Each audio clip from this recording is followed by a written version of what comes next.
नमस्ते, kitchen story Marathi recipe सगळ्यांचं मनापासून स्वागत आहे। आणि आता वाजलेले आहे सकाळचे 7:30 वाजलेले आहेत। तर आज आपली चाललेली आहे सकाळची भाजी काय बनवायची। तर म्हणलं चला मस्त असं आज आपण बनवणार आहे, छान खारं वांग बनवणार आहे।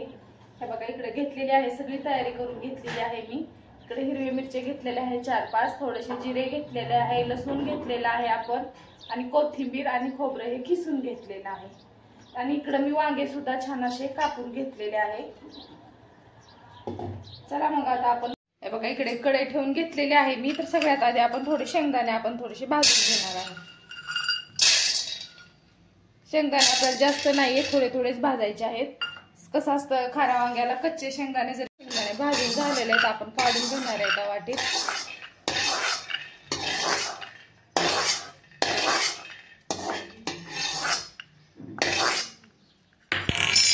लगेच आपण हिरव्या मिरच्या भाजून घेणार आहे। खारं वांग म्हणलं आपल्याला जास्त हिरवी मिरची टाकायचं नाहीये, थोडंच टाकायचंय, पण थोडी मिरची टाकायची आहे, जास्त नाही टाकायची। हे थोडंसं तेल टाकून आपण मिरची भाजून घेणार आहे।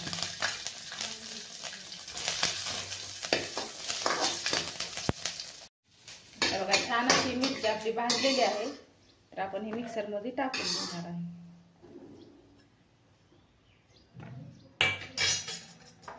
आणि हे 5-6 पाकळ्या लसूण टाकायचे आहे आपल्याला। थोडेसे जिरे पण आपल्याला वाटणातच टाकायचे आहेत।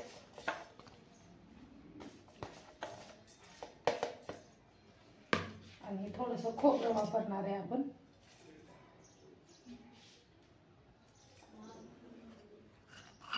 थोडे शेंगदाणे टाकणार आहे।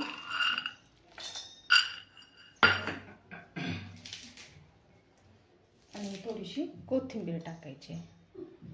छान असं मस्त हे बारीक आपल्याला वाटण बनवून घ्यायचं आहे। चांगला तर बारीक वाटून घेणार आहे आपण। हे बघा छान असं वाटून घेतलेलं आहे मी आता।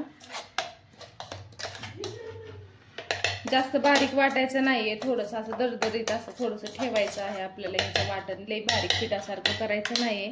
हे वाटण वाटून झालेलं आहे आपलं। आणि इकडे घेतलेलं आहे थोडंसं वांग्यांना हळद आणि मीठ लावून घेतलेलं होतं मी, कारण वांगे कापून ठेवले ना की असे लई काळे पडतात, म्हणून त्याला मी थोडंसं मीठ हळद लावून ठेवलेलं होतं। आणि मीठ पण छान असं वांग्यामध्ये मुरलं जातं।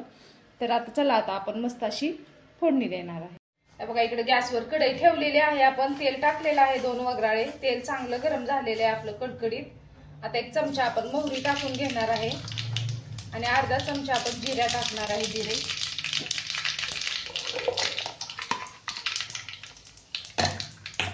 आणि वाटण बनवलेलं आपल्याला सगळं टाकून घ्यायचं आहे।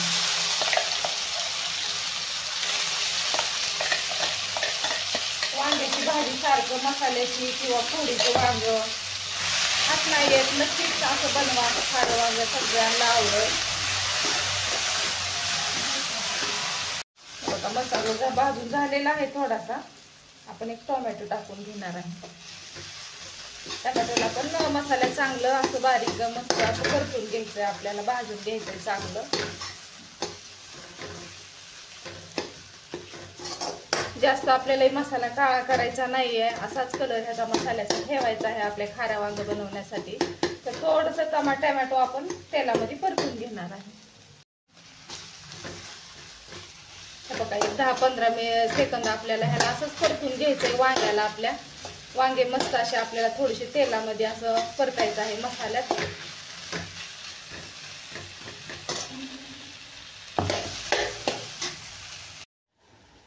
बघा 1 मिनिट आपण वांग परतावलेलं आहे छान असं तेलामध्ये। तर आता आपण टाकणार आहे चवीप्रमाणे मीठ, कारण मीठ थोडं वांग्याला टाकलेलं होतं। 1 अर्धा चमचा आपण मीठ टाकलेलं आहे, थोडंसं पहिलाच टाकलेलं होतं मीठ।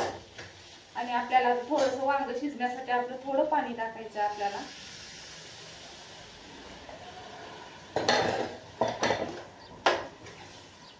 असं मस्त छान असं लपचपीत हे वांग बनवायचं आहे। जास्त रसा बनवायचा नाही आणि जास्त सुक्क पण नाही बनवायचं। छान असं आपल्याला ज्वारीच्या भाकरीसोबत वगैरे मस्त असं लावून वगैरे भातावर पण खाऊ शकतो आपण। थोडासा रसा छान असा बनवायचा आहे। तर वांग शिजण्यासाठी आपण थोडं पाणी टाकणार आहे।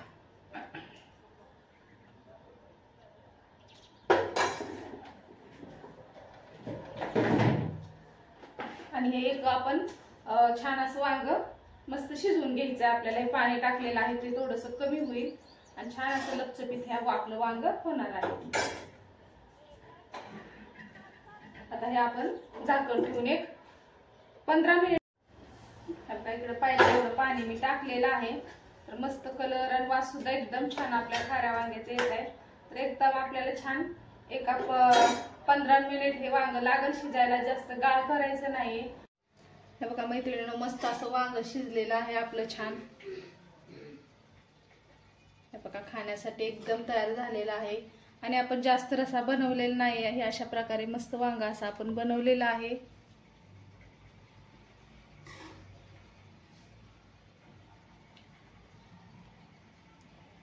मस्त लपचपीत तुम्ही ज्वारीच्या भाकरी सोबत किंवा चपाती सोबत कशा सोबत पण ही वांग खाऊ शकता. भातावर सुद्धा हे वांग खाऊ शकता. मग आजचं मस्त हे असं खारं वांग कसं वाटलं तुम्हाला नक्की कमेंट करा.